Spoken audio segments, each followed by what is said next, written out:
അപ്പൊ എല്ലാവർക്കും പുതിയ വീഡിയോയിലേക്ക് സ്വാഗതം.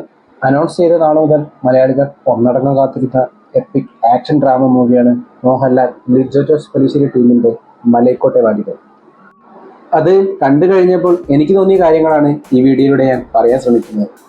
നാടുകൾ തോറും യാത്ര ചെയ്ത് മല്ലേതം നട്ടി വിജയിച്ച വാലിബനും അദ്ദേഹത്തിന്റെ അനിയനായ ചിന്നനും ആശാനായ അയ്യനാരും അവർ ജനിച്ചു വളർന്ന മലൈക്കോട്ടയിലേക്ക് തിരിച്ചു വരുന്നതും അതിനുശേഷം നടക്കുന്ന സംഭവ വികാസങ്ങളുമാണ് മലൈക്കോട്ടെ വാലിബന്റെ ഇതിവൃത്തം. ഒരു അമർ ചിത്രകഥയെ അനുസ്മരിപ്പിക്കും വിധം അധ്യായങ്ങൾ തിരിച്ചാണ് മലൈക്കോട്ടെ വാലിബന്റെ കഥ പറഞ്ഞു പോയിട്ടുള്ളത്. അതുകൊണ്ട് തന്നെ തുടക്കത്തിലെ കഥാപാത്രങ്ങളും കഥാപരിസരങ്ങളും വളരെ ഇൻട്രസ്റ്റിംഗ് ആയി തന്നെ എനിക്ക് അനുഭവപ്പെട്ടു. കഥയിൽ പുതുമയൊന്നുമില്ലെങ്കിൽ പോലും സിനിമയുടെ ഫാന്റസി എലിമെന്റ് ഒന്നുകൊണ്ട് മാത്രം ഇന്റർവെല് വരെ വളരെ നല്ല രീതിയിൽ എൻജോയ് ചെയ്തതാണ് ഈ സിനിമ ഞാൻ കണ്ടിട്ടുണ്ടായിരുന്നത്. കൺസിസ്റ്റന്റ് ആയ ഒരു പേസിംഗ് സിനിമയ്ക്ക് അവകാശപ്പെടാനില്ലെങ്കിൽ പോലും അത് സിനിമയുടെ ആസ്വാദനത്തെ അത്ര കണ്ട് ബാധിച്ചതായി എനിക്ക് തോന്നിയില്ല. പെർഫോമൻസിനെ പറ്റി പറയുകയാണെങ്കിൽ അയ്യനാരായി വന്ന ഹരീഷ് പെരാഡിയും ചിന്നപ്പയ്യനായി വന്ന മനോജ് മോസസും അവർക്ക് കിട്ടിയ വേഷം വളരെ ഭംഗിയായി തന്നെ അവതരിപ്പിച്ചതായി എനിക്ക് തോന്നി. കുറച്ചധികം എക്സെൻട്രിക് ആയ ചമതകൻ എന്ന കഥാപാത്രത്തെ ദാനി സേഠ് വളരെ ഭംഗിയായി തന്നെ അവതരിപ്പിച്ചെങ്കിൽ പോലും മലയാളത്തിലെ പ്രാവീണ്യമില്ലായ്മ അദ്ദേഹത്തിന്റെ ഡയലോഗ് ഡെലിവറിയിൽ അല്പം ഏച്ചുകെട്ടലായി തന്നെ എനിക്ക് അനുഭവപ്പെട്ടു.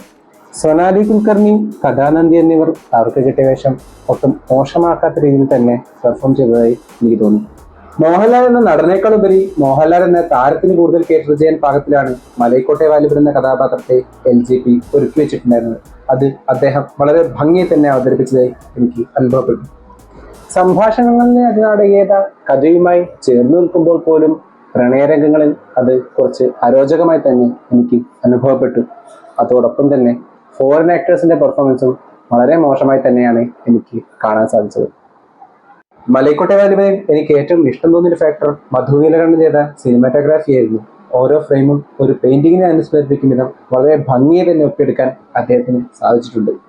അതേപോലെ തന്നെ വിക്രം മോർ, സുപ്രീം സുന്ദർ എന്നിവർ ചെയ്ത ആക്ഷൻ കൊറിയോഗ്രാഫി വളരെ മികച്ചതും ഫ്രഷുമായി തന്നെ എനിക്ക് അനുഭവപ്പെട്ടു.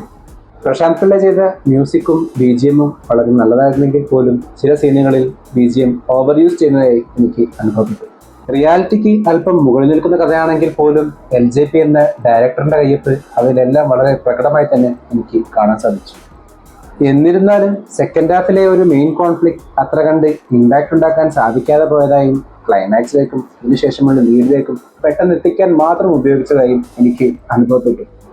ഇൻ കൺക്ലൂഷൻ, LJPയുടെ ഇതിനു മുന്നേയുള്ള സിനിമകൾ വെച്ച് നോക്കുമ്പോൾ അല്പം പുറകിലാണെങ്കിൽ പോലും നല്ല രീതിയിലുള്ള ഒരു തിയേറ്റർ എക്സ്പീരിയൻസ് ഡിമാൻഡ് ചെയ്യുന്ന എബോ ആവറേജ് മൂവിയായാണ് മലൈക്കോട്ടെ വാലിബൻ എനിക്ക് തോന്നിയിട്ടുണ്ടായിരുന്നത്.